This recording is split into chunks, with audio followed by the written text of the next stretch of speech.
जय हिंद साथियों, विज्ञान का ही अगला टॉपिक देखते हैं, जीवाणु, है ना। ये भी एक ऐसा टॉपिक है, पूछ लिया जाता है कि भाई tetanus, gonorrhoea, plague, typhoid, diphtheria, हैजा, ये किनसे होती है? ये जीवाणु से होने वाले रोग हैं। डन है। तो ये भी एक ऐसा टॉपिक है जो स्टूडेंट बहुत कंफ्यूज होता है जब इनके नाम पूछ लेते हैं मिक्स करके कि भाई जीवाणु से होगा, विषाणु से होगा, कवक से होगा, किससे ये बीमारियां होती है, ये रोग किससे होते हैं, किससे फैलते हैं। तो स्टूडेंट फिर कंफ्यूजन की श्रेणी में आ जाता है। सबसे पहले याद रखना कि बैक्टीरिया ऐसा दिखता है, ठीक है। ये तो आप लोग स्कूल में पढ़ते हो। हमारा मेन फोकस रहेगा कि इनको कैसे याद रखा जाए और सरल भाषा में हम आपके लिए लैंग्वेज ऐसी लेके आ रहे हैं कि आपको समझ में आना चाहिए। होता क्या है कि जब हमने बच्चों की स्थिति जानी, बच्चा बेचारा पढ़ता भी है, मेहनत भी करता है, पर पढ़ता है और भूल जाता है।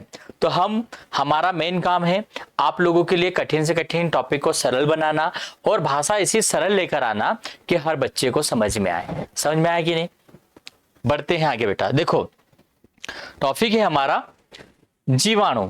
तो अपन ने विषाणु में वी याद करा था, वी फॉर विषाणु, वी फॉर वायरस, और जी फॉर क्या हो जाएगा?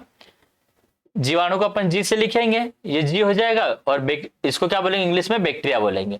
क्योंकि कभी कभी स्टूडेंट इसमें भी कंफ्यूज होता है कि जीवाणु को इंग्लिश में क्या बोलेंगे, विषाणु को इंग्लिश में क्या बोलेंगे, कंफ्यूज होता है।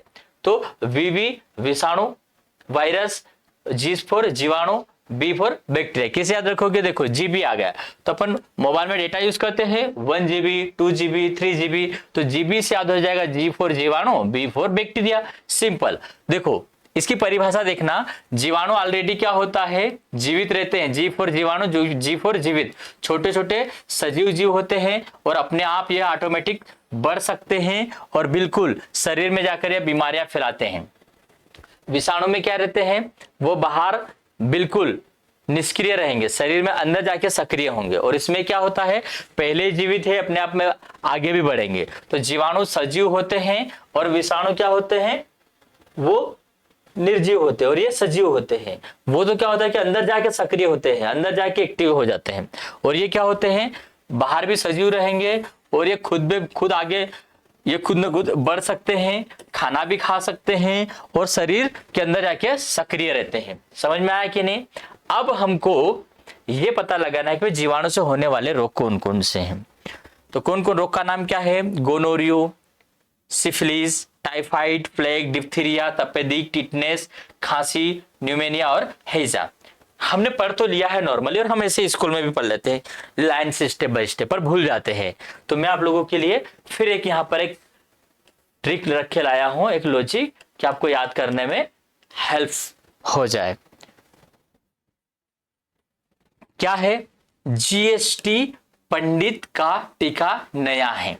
ठीक है, आप जीएसटी पढ़ते हो ना, गुड्स एंड सर्विस टैक्स, तो ये जीएसटी है, टैक्स। तो जीएसटी पंडित, पूरा नाम क्या है? जीएसटी पंडित। नाम क्या है उनका पूरा? जीएसटी पंडित का टीका नया है। मतलब एक पंडित नाम है जिनका नाम है जीएसटी पंडित।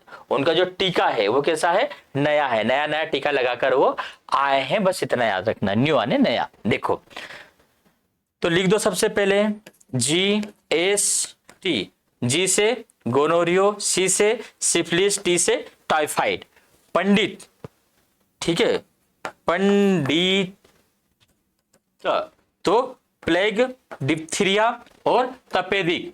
टीका, तो टी से क्या हो जाएगा? टिटनेस। क से क ख मिलता जुलता रहेगा पास पास, तो खांसी हो जाएगा। और न्यू से न्यूमोनिया हो जाएगा और हे से हैजा हो जाएगा। समझ में आया कि नहीं?